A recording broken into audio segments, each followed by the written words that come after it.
Nah, kita lihat dulu kata arti dari aqsamul fi'li.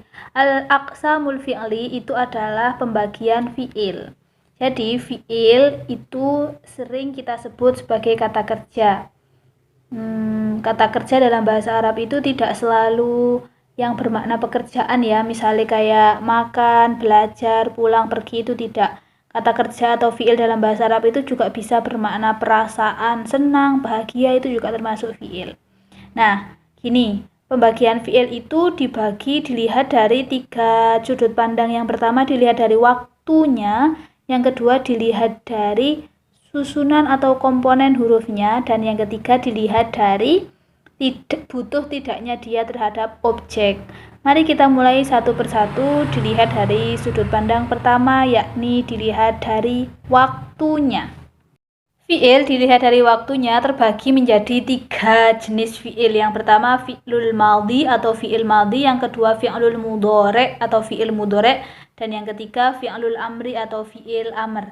Fi'il madhi itu maknanya kata kerja bentuk lampau, fi'il mudhari itu kata kerja bentuk sekarang atau yang akan datang, sedangkan fi'il amr adalah kata kerja bentuk perintah. Bagi kalian yang dulu dari MTS, dari MI, ataupun yang sudah mondok di pesantren, pasti tidak asing dengan 3 istilah tersebut: fi'il madhi, fi'il mudhari, dan fi'il amr. Akan tetapi bagi kalian yang baru dari SMP atau mungkin baru belajar bahasa Arab di aliyah sekarang, fi'il madhi itu tandanya seperti apa, Bu? Fi'il mudhari tandanya seperti apa, Bu?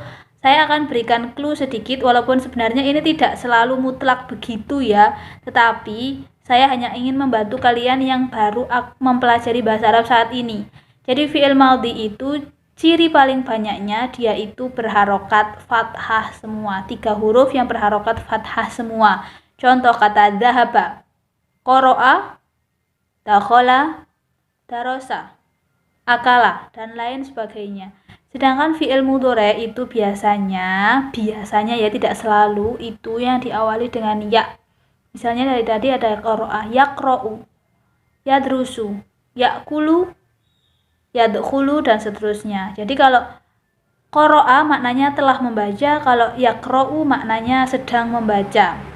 Nah, sedangkan yang ketiga fi'il amr itu adalah kata kerja bentuk perintah yang ciri-cirinya biasanya itu diakhiri dengan kata harokat sukun.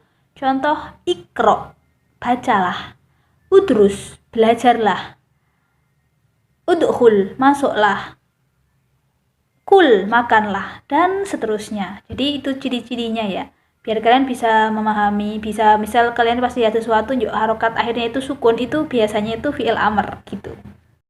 Lanjut kita ke pembagian fi'il dari sudut pandang kedua, yakni dilihat dari komponen hurufnya atau komposisi hurufnya. Perlu kalian ketahui dalam bahasa Arab itu ada huruf cacat, yakni huruf alif, ya, dan wawu. Jadi mereka bertiga dinamakan huruf cacat atau kita sering menyebutnya huruf illat. Jadi ketika sebuah kata itu ada atau terdapat salah satu atau bahkan lebih dari huruf illat itu, maka dia disebut fi'il mu'tal. Contoh kata wa'ada, maknanya berjanji. Wa'ada itu terdiri dari huruf wawu, ain, dan dal, yang mana wawu tersebut termasuk huruf illat. Maka kata wa'ada, fi'il wa'ada itu dikategorikan sebagai fi'il mu'tal. Contoh lain, banyak sekali ada kata kola, di situ ada huruf alif ya. Lalu ada kata soma, maknanya berpuasa. Lalu ada kata yasarom, maknanya mudah. Jadi fi'il-fi'il yang ada huruf ilatnya disebut fi'il mu'tal. Sedangkan fi'il yang tidak ada huruf ilat di dalamnya atau bersih dari huruf ilat, dia dinamakan fi'il shahih. Contoh kata qara'a. Ingat ya, alif dan hamzah itu berbeda. Kalau di qara'a itu pakai hamzah karena dia diharokati. Sedangkan alif itu tidak bisa diharokati. Kemudian kata qotala. Ada lagi kata darosa. Kemudian ada kata dakhola dan lain sebagainya. Jika kalian menemukan sebuah fi'il yang tidak ada huruf ilah di dalamnya, maka dia disebut fi'il shahih. Sedangkan yang ada huruf ilatnya disebut fi'il mu'tal. Hanya ada 2 saja, mu'tal dan shahih. Masuk ke pembagian fiil dilihat dari sudut pandang ketiga, yakni butuh tidaknya fiil tersebut terhadap objek. Dalam bahasa Indonesia ada istilah kata kerja transitif dan intransitif, yang mana kata kerja transitif itu adalah kata kerja yang membutuhkan objek, sedangkan intransitif adalah kata kerja yang tidak membutuhkan objek. Memang ada ya Bu kata kerja yang tidak butuh objek? Ada. Contohnya duduk, tidur. Saya duduk, ya sudah tidak butuh objek. Saya duduk di kursi kan bukan objek. Saya tidur pun bukan tidak membutuhkan objek si tidur itu. Ya udah tidur aja. Beda lagi dengan kalimat saya makan nasi. Saya belajar bahasa Arab. Saya membaca buku. Kata makan, belajar, dan membaca itu adalah contoh kata kerja intransitif yang membutuhkan objek. Dalam bahasa Arab, fiil yang membutuhkan objek seperti makan, membaca, dan belajar tadi itu disebut fiil muta'addi. Sedangkan kata kerja yang tidak membutuhkan objek seperti tidur dan duduk tadi namanya fiil lazim. Dalam bahasa Arab, duduk itu berarti jalasa, kalau tidur itu nama. Jadi nama dan jalasa termasuk fiil lazim.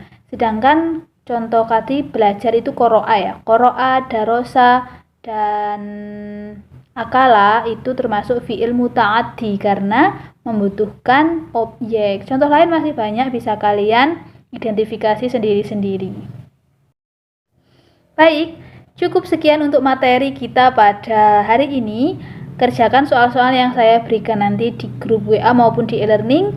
Jadi silahkan pahami dan boleh ditanyakan jika memang ada yang belum kalian paham di bagian tertentu. Syukron. Hadza minni ila liqa. Assalamualaikum warahmatullahi wabarakatuh.